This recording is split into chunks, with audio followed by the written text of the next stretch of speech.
Satu orang prajurit TNI, Pratu Miftahul Arifin, yang ikut dalam misi pencarian pilot Susi Air, tewas akibat kontak tembak dengan kelompok separatis dan teroris Papua, KSTP, pada Sabtu 15 April pukul 16.30 waktu Indonesia Barat. Penyerangan KSTP terhadap 4 pos TNI terjadi di distrik Mugimam, Kabupaten Duga, Papua. Sampaikan bahwasanya kemarin hari Sabtu, sekira pukul 16.30 waktu Indonesia Timur, itu pada saat pasukan Yonif 321 Kostrad sedang melaksanakan evakuasi terhadap salah satu jenazah korban penembakan KST, yaitu Pratu Miftahul Arifin, di mana jenazah tersebut masuk ke dalam jurang.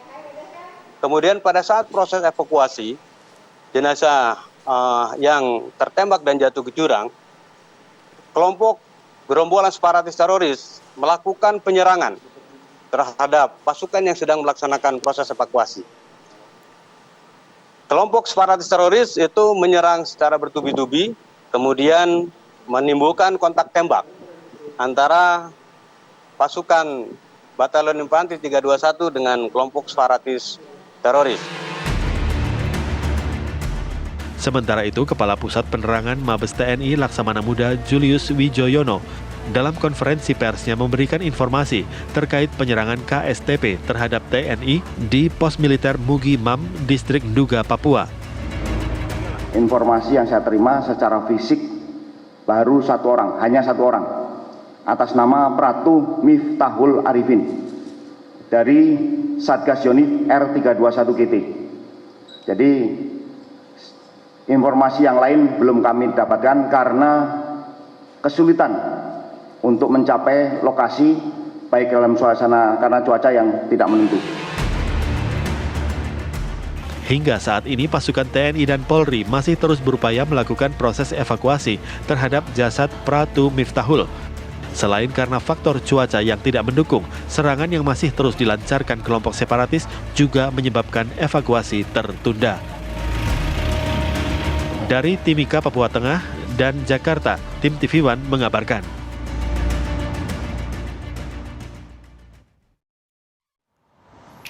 Oke, kita akan membahas mengenai hal ini dengan dua narasumber yang sudah bergabung bersama kami. Sudah ada Laksamana Muda TNI Purnawirawan Iskandar Sitompul. Beliau adalah Kapuspen TNI periode 2010 sampai dengan 2014. Assalamualaikum, selamat pagi Pak Iskandar. Assalamualaikum. Sehat Pak? Sehat, semangat walaupun bulan puasa. Baik, selanjutnya juga sudah ada yang bergabung bersama kami, Ibu Koni Bakri, pengamat militer. Selamat pagi Ibu Koni. Assalamualaikum. Waalaikumsalam dan selamat pagi Pak Iskandar, apa kabar? Pak Kak, sehat Ibu. Sebelum kita ngobrol lebih banyak ya dengan dua narasumber, kami akan ajak Anda terlebih dahulu untuk menyimak laporan rekan kami dari Timika Papua. Sudah ada Desius yang akan memberikan informasi terbaru mengenai kontak tembak antara TNI dan juga kelompok separatis terorisme ini. Desius, apa informasi terbaru yang bisa Anda sampaikan dan apakah Anda sudah mendapatkan informasi mengenai kronologi utuh peristiwa ini? Ya, Bayu dan pemirsa TV One, pertama-tama kami turut berbelasungkawa atas gugurnya Pratu Miftahul Arifin dalam upaya menyelamatkan pilot Susi Air. Hari ini direncanakan evakuasi dari kemarin, cuma karena faktor cuaca sehingga ditunda. Semoga saja hari ini proses evakuasi bisa berjalan. Terkait korban luka dan korban meninggal, jujur sangat susah untuk kita dapat informasi. Aparat keamanan di sini ini Pak TNI khususnya sangat tertutup. Kita tidak tahu kenapa, terpaksa kita harus mencari data sendiri. Tadi pun akhirnya kita harus berbeda data dengan pihak keamanan dalam ini TNI. Tapi ya, setahu kami bahwa data yang kami punya memang sangat berbeda dengan yang dimiliki oleh aparat TNI yang bertugas di Papua khususnya terkait korban tewas di pihak TNI. Dari untuk sementara yang diketahui pasti adalah satu, yaitu Pratu Miftahul Arifin dari Kostrad 321. Begitu Bayu. Ya, Desius, saat ini kondisi di sana sendiri seperti apa? Kalau kondisi di sana memang kami cuma bisa lewat telepon kerabat keluarga di sana kita teman. Memang di sana lagi cuaca memang lagi tidak memungkinkan, lagi ada kabut, agak hujan kabut begitu. Kemudian signal juga di sana agak sedikit putus-putus, dari kadang sambung berulang kali baru bisa masuk di sana. Jadi itulah faktor-faktor penyebab di sana sehingga agak sedikit terkendala untuk kita mendapat informasi seutuhnya dari TKP Samarati. Baik, terima kasih banyak Desius sudah melaporkan langsung dari Timika, Papua. Selamat bertugas kembali dan saya mau langsung ke Pak Iskandar. Pak Iskandar, ini juga menjadi duka kita bersama. Prajurit TNI gugur di medan perang begitu ya Pak ya? Yep. Atas upaya penyelamatan dari pilot Susi Air. Sejauh ini kemarin saya sempat melihat di beberapa media yang justru menginformasikan ada 6 TNI gugur, 9 lainnya disandera, 29 personel hilang. Sebenarnya informasinya seperti apa sih Pak yang benar Pak? Oke. Pertama sekali sebelum saya menjawab itu semuanya, turut berduka cita yang dalam kepada keluarga besar TNI. Kejadian ini berulang kali terus. Semoga keluarga semuanya tabah. Amin ya robbal alamin. Baik. Jadi masalah tadi itu ya memang ini kalau sumber itu adalah dari Mabes TNI. Betul. Ya, Kapuspen TNI itu dari Laksamana Julius ya, saya kenal baik sama beliau itu. Nah, tapi memang kenapa sampai sekarang kok ragu-ragu gitu loh ya. Nah, ini masalah informasi itu sekarang ini kan harus cepat. Jangan sampai nanti orang menduga-duga, ini koreksi juga ya. Saya soalnya pernah mengalami itu semuanya. Kalau perlu 24 jam nggak tidur agar semuanya bisa menyampaikan itu. Namun dalam hal ini yang paling penting begini Mbak poinnya Mbak. Kenapa kita lihat kejadian terus ya? Betul. Kejadian terus. Zaman saya juga dulu kejadian terus. Ini di sini menurut kami ya, menurut saya itu ada masalah regulasi yang membuat ambigu TNI itu. Contohnya, ini sekarang dibilang KKB, KST. Ya itu kan hanya kelompok-kelompok. Kalau dia kelompok-kelompok itu dengan penegakan hukum, law enforcement ya polisi. Tapi kalau sudah seperti ini, kalau kita lihat di gambar, di video semuanya, mereka itu kan sudah bukan kelompok-kelompok yang biasa-biasa, dia sudah bersenjata lengkap, senjata serbu semuanya. Tentunya di sini bisa diberlakukan harusnya TNI itu bergerak sesuai dengan Undang-Undang 34 pasal 7.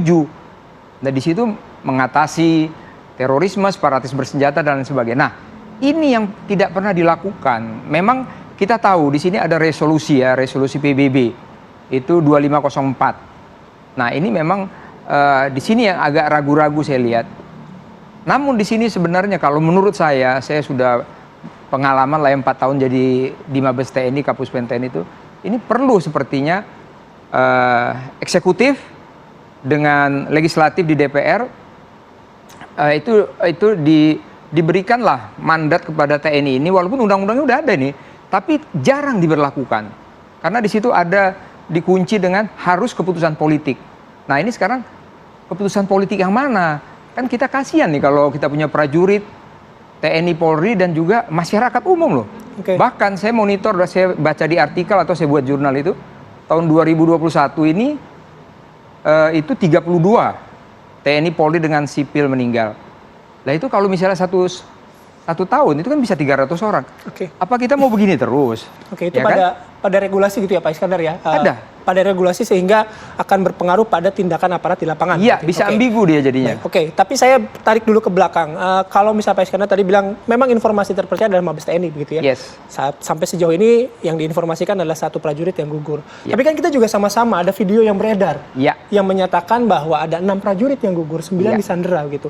Ya. Dengan logo belakang kita tahu ya, Ya. OPM gitu. Nah, 2 informasi ini kan juga akhirnya diterima oleh masyarakat. Mana Ya. yang harus bagaimana kita mengkritisi informasi-informasi itu? Ya, ini yang saya sampaikan sini, saya menekankan banget ya. Ini maaf, ini koreksi ya. Mudah-mudahan adik saya Julius ya bekerja keras lah ya.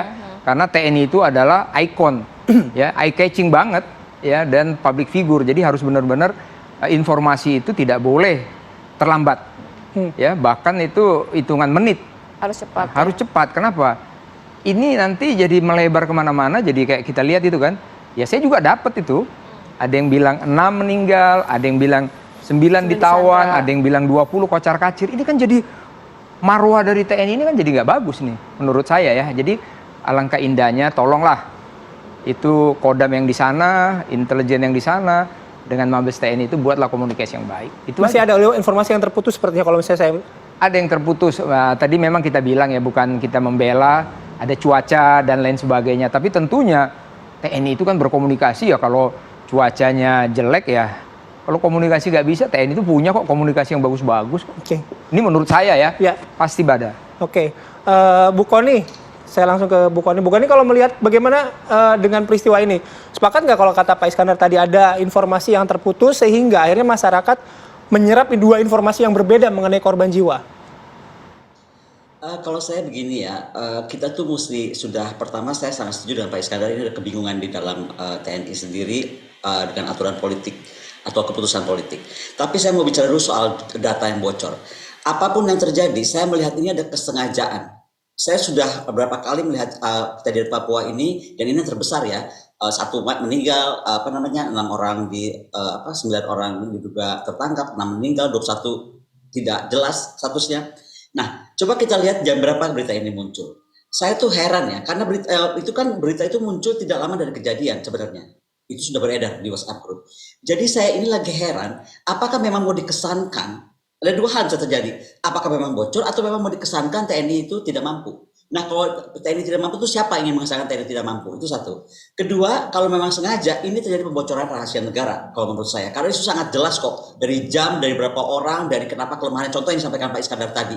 TNI itu adalah manusia yang disempurnakan gitu loh. Dan ini tuh sudah sangat memukul kita karena begini ya. Kita tuh selalu dicekokin.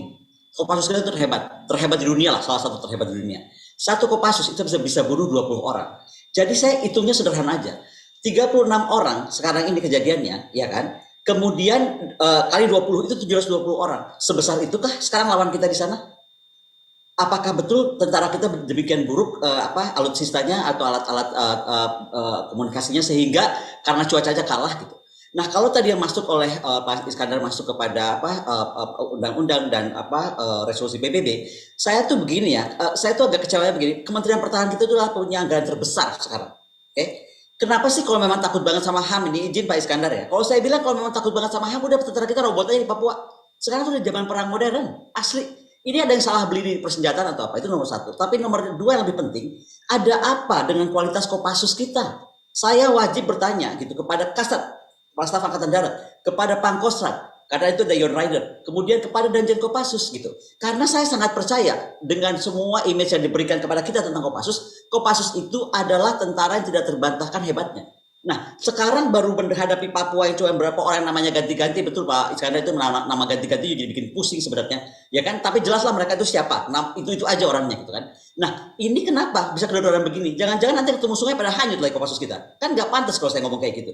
Jadi jangan sampai berita-berita ini malah menampar muka kita sendiri. Jadi saya berharap juga ini bisa Kapus TNI bisa bekerja sama dengan Kominfo. Cari nih yang bocorin siapa. Jack Terera, 21 tahun, anggota Massachusetts Air National Guard, itu langsung kena pasal undang-undang pembocoran rahasia negara karena membocorkan beberapa aspek dokumen perang Rusia Ukraina. Jadi menurut saya ini juga termasuk hal ini nggak boleh bocor ke masyarakat. Nggak usah dipertanyakan mana yang betul, mana yang salah. Saya pikir Pak Julius itu menyatakan apa yang dia terima data terakhir Kapus ya kan? Tapi sebenarnya data ini tuh semua banyak yang simpang siur. Dan yang aneh, data simpang siur ini sengaja dibocorkan pada beberapa jam. Mungkin ini bukan masalah kecepatan, masalah kesengajaan Pak Iskandar. Saya melihatnya agak beda nih. Karena ada kayak mau mengisyaratkan TNI itu tidak mampu gitu. Padahal ya kalau kita mau tarik lurus, sebenarnya nggak mampu itu siapa gitu loh. Dan hati-hati dengan intel luar ya. Kalau saya melihat nih, tadi Bapak menyorot Pak Iskandar dengan sangat baik menyoroti tentang intel kita di Papua. Saya tuh pengen kita ya, adhan kita di Papua, adhan kita di PNG, di Papua di PNG, adhan kita di PNG dan adhan kita di Australia itu harus kerja keras. Karena kita tahu kok ini tuh ada sebuah gerakan internasional kok. Kita kan semua tahu, jangan pura-pura nggak tahu gitu. Jadi makanya nggak boleh main-main juga kita menyikapinya. Contoh kasus Hong Kong, ya kan? Memangnya si Joshua Wong dengan Veronica Koman nggak ada hubungan? Ada. Nah di sini juga coba cari tahu gitu loh. Tapi yang paling penting kalau saya nih, sekarang kita tekankan dulu pada kenapa ini terus. Ada apa dengan Kasat, dengan Pangkostrat, dengan Danjen Kopassus Kenapa tentara kita yang kita sangat percaya ini kedodoran? Itu aja pertanyaan saya paling mendasar. Yang kedua, kenapa dibocorkan? Apa maksudnya membocorkan? Baik, dokumen apa yang dibocorkan, kemudian seperti apa yang seharusnya bisa di-share kepada publik dan juga tidak. Kita akan bahas sesaat lagi ya di Apa Kabar Indonesia Pagi. Baik, kembali lagi di Apa Kabar Indonesia Pagi. Saya mau ke Pak Iskandar. Tadi cukup banyak poin dari Bu Kony begitu ya, terkait pertama video. Siapa yang menyebarkan video ini seakan-akan menjatuhkan kredibilitas dari TNI sendiri. Kemudian juga mempertanyakan bagaimana sebenarnya mungkin saat ini apakah perlu ada evaluasi dari Kopassus kita. Ya kalau saya bilang ada 2 poin tadi itu ya, masalah video. Itu zaman sekarang teknologi, kita nggak bisa nutupin itu. Kejadian di Amerika baru berapa detik udah ada di sini kok, ya kan? Jadi kalau membocorkan ya mungkin saja tanda petik, tapi kalau saya lihat sudah tidak ada lagi apa istilahnya itu benteng tentang media ini. Jadi kita harus transparan semuanya. Ini yang pertama. Yang kedua tadi masalah Kopassus dengan Kostrad Battalion Rider itu kalau kita lihat di jurnal di artikel itu kan 5 besar dunia. Jadi kalau dilihat kemampuannya Kopassus dengan Rider itu hebat. Ya, bisa 1 lawan 20 orang mereka mampu kok. Dia bisa bergerak sendiri semua mereka. Sekarang pertanyaannya kenapa kejadian seperti ini? Ya. Nah, ini tentunya saya bilang tadi, saya berkali-kali mengatakan masalah payung hukum. TNI itu kalau bergerak saya bilang tadi itu dia harus menggunakan Undang-Undang 34 pasal 7. Itu ada tugas pokok TNI. Tugas pokok TNI itu apa? Menjaga keutuhan wilayah kita dan juga negara kita ini. Bagaimana dia dikerjakannya? Nah, di situ ada perang atau selain perang, other than war. Nah, other than war itu bagaimana? Itu tadi ada 14 poin itu. Saya ingat banget loh, saya udah ngelotok banget. Mengatasi terorisme, mengatasi separatis bersenjata, mengatasi itu.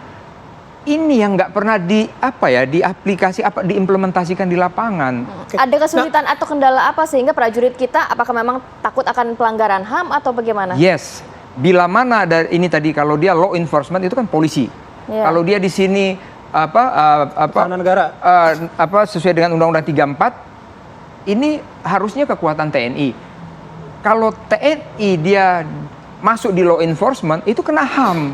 Nah, begitu dia kena HAM nanti resolusi PBB 2504 itu bisa rame lagi nanti. Saya coba membayangkan gini dengan apa yang disampaikan Pak Iskandar gitu. Kan kalau kita sama-sama mendengar kemarin bahwa operasi TNI ini dengan peristiwa ini kan berawal dari operasi menyelamatkan pilot Susi Air gitu. Yes. Nah, kemudian terjadilah peristiwa itu dalam kacamata TNI begitu ya Pak Iskandar. Ketika diberi tugas seperti itu, keambiguan apa yang tadi Pak Iskandar sampaikan gitu. Ini kan memang udah ada tugas saya harus menyelamatkan pilot TNI, pilot Susi Air gitu. Pada saat penugasan kalau law enforcement, TNI itu harus di belakang, polisi di depan. Jadi penyelamatan pilot Susi Air ini law enforcement? Law enforcement, ya. Kenapa law enforcement? Karena judul dari yang kita sampaikan itu kan KKB, KST. Itu kan cuma kelompok-kelompok. Lah namanya kalau kelompok, kalau kita di kota ada kelompok ini, kelompok itu, masa TNI yang ngajar kan nggak boleh. Ya kan nanti akan HAM. Makanya polisi di depan. Nah, sama seperti ini. Kalau kita mengimplementasikan di lapangan sama. Manakala dia masih kelompok, ya kita di belakang. Begitu kita di belakang, ketemu mereka di depan. Kita mau nembak nanti bahaya nih. Kena HAM. Ya inilah kadang-kadang keambiguan dari Jadi apa yang bisa dilakukan, karena kasus seperti ini kan terjadi kembali begitu ya Pak Iskandar? Ya, ini usul ini. Di sini saya yakin dan saya percaya didengar dengan Panglima tertinggi Presiden Republik Indonesia Pak Jokowi. Juga didengar oleh parlemen kita. Di DPR Komisi 1. Di situ di undang-undang itu jelas sekali bila mana mau menggerakkan itu ada keputusan politik. Keputusan politik apa? Saya sudah simulasikan itu di Sesko TNI, Sesko Gabungan dengan di Lemhanas. Kita sudah simulasikan itu kok. Presiden, Menhan, Menko Polhukam, Panglima TNI dengan Presiden bersatu bicarakan dengan DPR. DPR itu Komisi 1 atau Komisi 3 gabung sama. Bicarakan. Keputusan politik ini mau diapain? TNI kah? Polisi kah? Jadi jelas gitu loh. Karena nggak bisa TNI itu kalau dibilang setengah-setengah itu ya dia yang mati nanti lama-lama. Oke, baik. Saya ke Bu Kony ya. Bu Kony tadi kalau Anda bilang soal membocorkan data gitu ya. Data apa yang menurut Anda dibocorkan dan mana data itu menjadi klasifikasi bocor? Karena kan juga informasi sekarang banyak beredar, terutama masyarakat itu. Yang kedua, siapa yang bermain di sini kalau memang ada unsur kesengajaan dari membocorkan data itu. Kemudian, kalaupun misalnya itu membocorkan data, artinya data-data yang kita semua terima pada hari Sabtu dan Minggu kemarin itu adalah valid. Ini udah boleh jawab nih. Pertama, saya cuma bilang bahwa yang saya sampaikan itu adalah data melalui WA. Jadi kecepatan data WA itu di media sosial yang kemudian jadi beredar sampai berapa kali sampai jadi masif disebarkan, itu sangat terlalu dekat untuk bocor gitu. Satu. Tapi bukan masalah waktu aja, ini adalah masalah internal. Bayangkan dalam data itu ada tentang bagaimana catatan tim gabungan Cakra 1 terpencar, ada komunikasi dengan tim depan masih terputus, ada kerugian ini itu yang masih dihitung. Intinya adalah buat saya itu jadi aneh. Kenapa data yang betul-betul harus jadi dalam internal TNI ini dibocorkan keluar? Sedang mau mengatakan apa data itu? Kan begitu kita harus analisanya. Ya. Yang kedua, ya saya sepakat dengan Pak Iskandar tadi. Sebenarnya pertanyaan kan cuma dua, either satu kita bertanyakan ini lewat Komisi 1 DPR RI. Kenapa? Ada apa dengan Angkatan Darat, dengan Kopassus, dengan Kostrat kita? Kenapa pasukan kita kok tunggang-langgang begini? Kalau kita lihat kejadiannya, tadi saya bilang kalau Kopassus 1 banding 20 berarti kita tuh sedang menghadapi 720 orang. Nah kalau 720 orang, adakah itu tentara pemberontak sebesar itu? Atau adakah agen-agen tentara bayaran sedang bermain di Papua? Itu kan mesti jadi perhitungan. Ketakutan akan HAM ini membahayakan gitu. Karena kita sekali lagi, kalau saya namanya mau kelompoknya namanya apa udah jelas aja lah. Mereka itu membunuh rakyat, membunuh TNI, membunuh Polri dan mau separatis, mau membebaskan diri dari negara kesatuan Republik Indonesia yang tercinta ini. Itu harus keputusan harus tindakan militer, nggak boleh ditawar-tawar lagi. Kalau memang mau takut sama HAM, tadi yang saya bilang di awal, teknologi itu semakin berkembang kok. Kalau memang nggak mau tentara kena HAM, pakai alat lain gitu. Kita nggak usah uraikan juga apa, tapi perang itu sekarang sudah sangat canggih kalau memang hanya ketakutan tidak tentara kita kena HAM gitu kan. Selain tadi kita juga harus bicara Komisi 1, saya tuh bicara dengan Pak TBH. Pak TBH tuh sudah 8 kali ke Papua. Dia bilang sebenarnya tuh yang masalah itu adalah grand design yang tadi dibicarakan oleh Pak Iskandar. Konsep umum yang jelas dalam menyelesaikannya. Ini tuh mau seperti apa gitu. Saat ini kan jadinya yang jadi kasihan itu dari mulai bintang 4 sampai balak merah itu bingung akhirnya mau ngapain gitu. Karena tadi yang disampaikan Pak Iskandar, apakah ini harus penegakan hukum atau betul-betul tindakan pemberesan oleh tentara kita gitu. Dan ini masuk dalam operasi militer selain perang, membereskan teroris, membereskan separatis. Itu operasi militer selain perang. Dan kalau udah gawat begini kan itu juga ada operasi militer selain perang, itu juga ada gradasinya, ada ukurannya. Kalau udah seperti ini udah langsung aja operasi militer selain perang cepat dengan pasukan khusus yang sangat khusus dan kilat. Kembali kalau soal data bocor, ini jangan sampai terulang lagi, saya mohon sangat lah. Karena nggak mungkin kalau nggak dari dalam juga kan. Saya mohon sangat, begitu data ini bocor ke masyarakat, kita kehilangan kepercayaan kepada tentara. Padahal itu nggak boleh terjadi gitu. Apalagi yang kita lagi bicarakan ini pasukan-pasukan yang sangat terhormat, pasukan Kopassus dan pasukan Yon Rider gitu loh. Makanya saya berharap sangat Komisi 1 DPR RI dapat memanggil Kepala Staf Angkatan Darat, dapat memanggil Pangkostrat, dapat memanggil Danjen Kopassus untuk mempertanyakan apa nih. Tertutup aja, rakyat nggak usah tahu apa yang terjadi, nggak usah dibocorkan keluar. Tapi apa yang terjadi, kenapa tentara kita yang hebat-hebat ini, yang nomor 5 besar dunia, kata Pak Iskandar tadi, bisa kedodoran gitu. Padahal anggaran TNI itu juga udah sangat besar sekarang. Jadi menurut saya kita harus evaluasi semuanya. Bahwa hukum mesti jelas, itu saya setuju banget Pak Iskandar. Karena ini yang membuat ambigu terus-terusan itu kan hukumnya tidak jelas. Sebenarnya aturan main tidak jelas. Gitu. Dan nggak boleh sebenarnya tentara kita tuh terlalu lama di belakang. Nggak boleh. Nggak boleh. Jadinya kayak begini nih. Bayangkan ada bocor, data bocor belum satu orang nggak diketahui. Itu yang saya bikin marah, bukan soal saya sangat berduka cita dan 6 orang yang meninggal. Kalau betul, 9 orang yang tertangkap. Kalau betul. Tapi ada 21 orang tidak diketahui, itu betul-betul keterlaluan menurut saya. Apakah baik, terima kasih Bu Koni. Komunikasi kita tidak baik? Oke, baik, terima kasih Bu Koni. Pak Iskandar, terakhir apakah dari tadi kita sudah membahas, setidaknya pagi hari ini kita berdiskusi sudah mengetahui lah salah satu alasan gitu ya, salah satu apa yang harus dievaluasi. Ada lagi nggak mungkin dari regulasi, selain dari regulasi tadi itu? Tadi kalau saya begini, saya menambahkan juga lagi nih usul. Tadi kan kita ada masalah resolusi PBB 2504 supaya itu kan dulu penandatanganannya itu ada tanda petik nih. Tanda petik ada komplain lah ya. Nah ini tentunya saya usul Kementerian Luar Negeri dialoglah dengan PBB bagaimana sebenarnya. Informasikan bahwa kami seperti ini banyak sekali korban. Satu waktu kami akan melaksanakan seperti ini.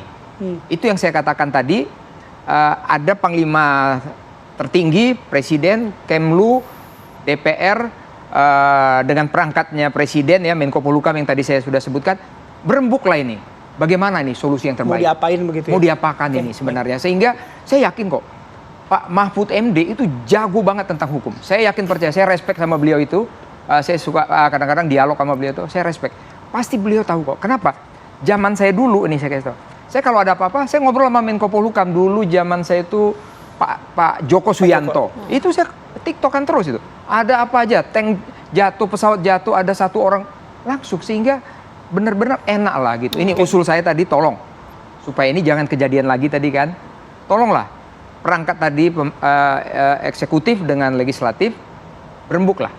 Bahas itu Undang-Undang 34, Pasal 7, bagaimana sinkronisasi dengan Undang-Undang Nomor 2 2002 tentang TNI Polri. Ini dia. Baik, terima kasih Pak Iskandar, terima kasih Bu Kony juga. Tadi kita sudah mendapatkan perspektif dari Bu Kony, dari Pak Iskandar. Betul. Sudah ketemu begitu. Nah, mudah-mudahan usulan gitu, perspektifnya juga bisa diterima oleh pemangku kebijakan. Dan semoga tidak terjadi lagi begitu ya. Oke, saya juga ingin menyampaikan, kami juga sudah mencoba mengundang kemarin Kapuspen TNI untuk hadir dalam diskusi pagi hari ini, tapi sampai pagi hari ini belum ada respon untuk hadir. Baik.